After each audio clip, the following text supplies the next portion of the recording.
Ahoy hoy! I'm going to be taking a look at a dropper post from PNW Components. This is their Bachelor Dropper, and I'm also going to be taking a look at the Loam lever.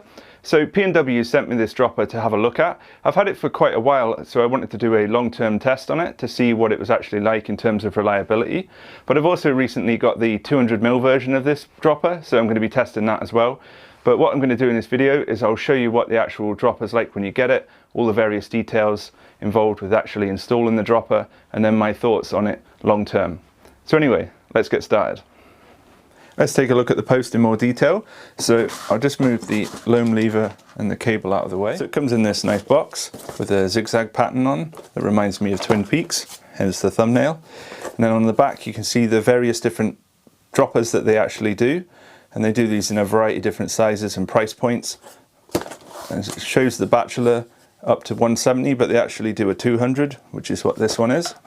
It's fairly new. So we'll get the actual dropper out, see what else is in here. So you've got a little note, and then you've got a PNW logo sticker, and then you've got the little nut that fits in the actual actuating part of the post. I'll show you how that actually goes together in a second, but we'll have a look over the post itself. Let's start at the top and work our way down. So to attach the saddle, it uses 5mm Allen key bolts, and then it's a 0 offset.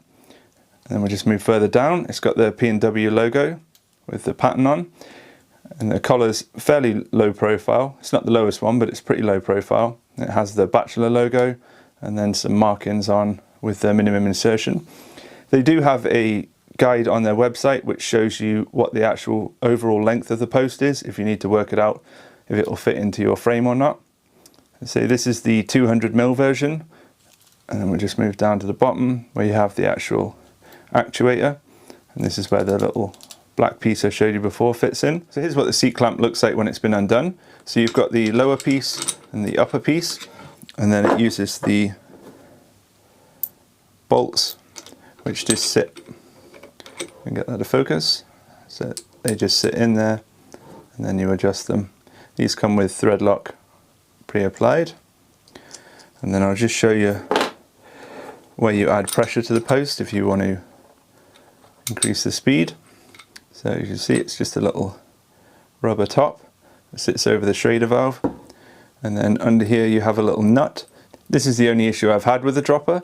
It's this nut here came loose and caused a little bit of play. All you need to do is get some needle nose pliers and then rotate that to tighten it back up if it does come loose. I'll show you what that looks like if it does happen.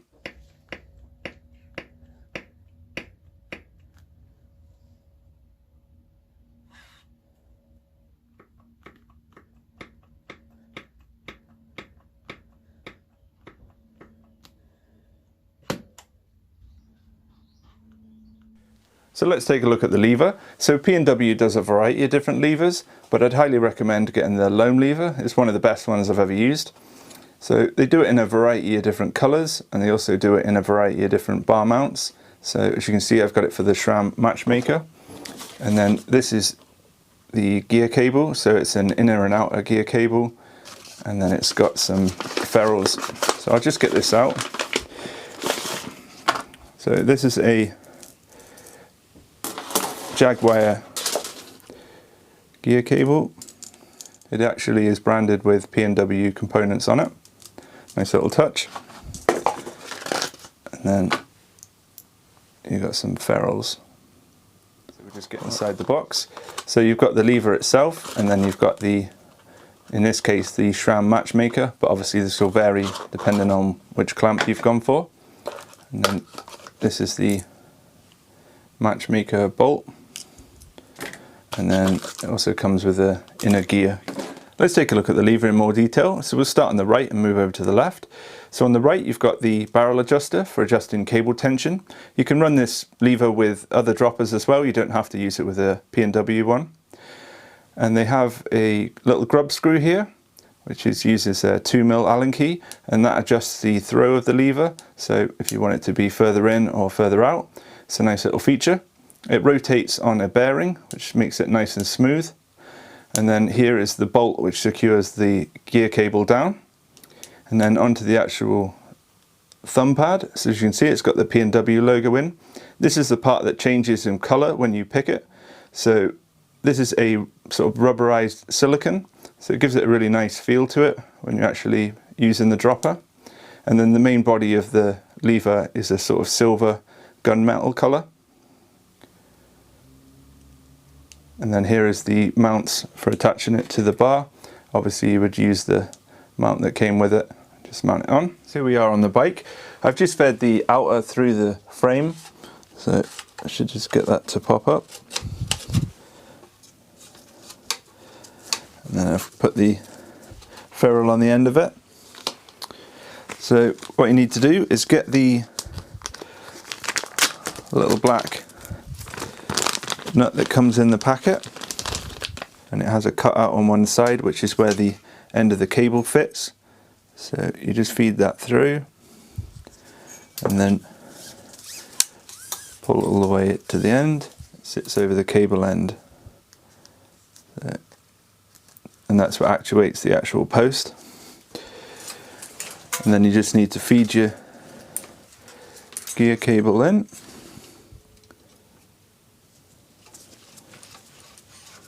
And this is how you attach it onto the actual post. So it has a little cutout on the actuator, and what you do is you just rotate that in,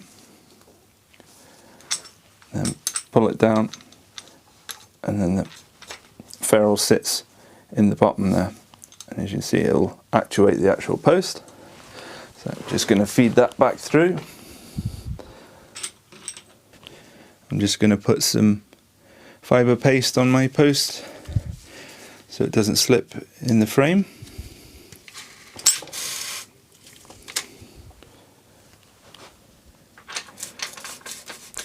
And then obviously set the height you want. Then just put your saddle on and tighten it up, and then we'll move on to the lever. So up at the bars here I've got the outer cable and the inner cable, and then what you need to do is get the Loam lever, get that to focus,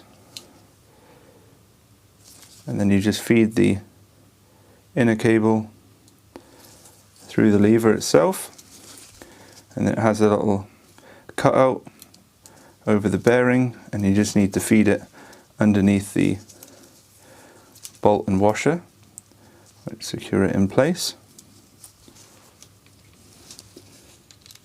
And just tighten that down to wherever you want.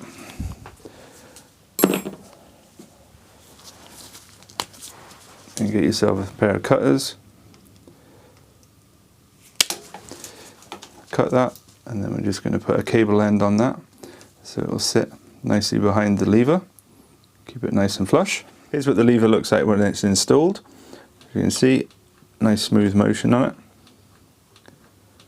Here's what the post is like when you actuate it in terms of return speed and sound. So here's a dropper that's been being used for just under a year, and it's been absolutely flawless, other than that one issue with the nut coming loose I talked about before. But I'll just show you what the movement on this post is like after a year. It hasn't been serviced and it's just been running absolutely flawless. So I'll just extend it up. The seals have held up really well, as has the coating on the shaft. And then I'll just show you what the side-to-side play on this is like. So all the movement, it's hardly any, it's just as it was from new. And here's the Loam lever. As you can see, this is held up really well. The rubberized thumb pad is held up, there's hardly any wear on it, and the cable has stayed nice and smooth, it hasn't frayed, and the movement is just as smooth as day one. So that was a look at the PNW Bachelor Dropper post. If you've got any comments or questions, just feel free to drop them in the comment section below. I'm always happy to answer questions, and thanks for watching.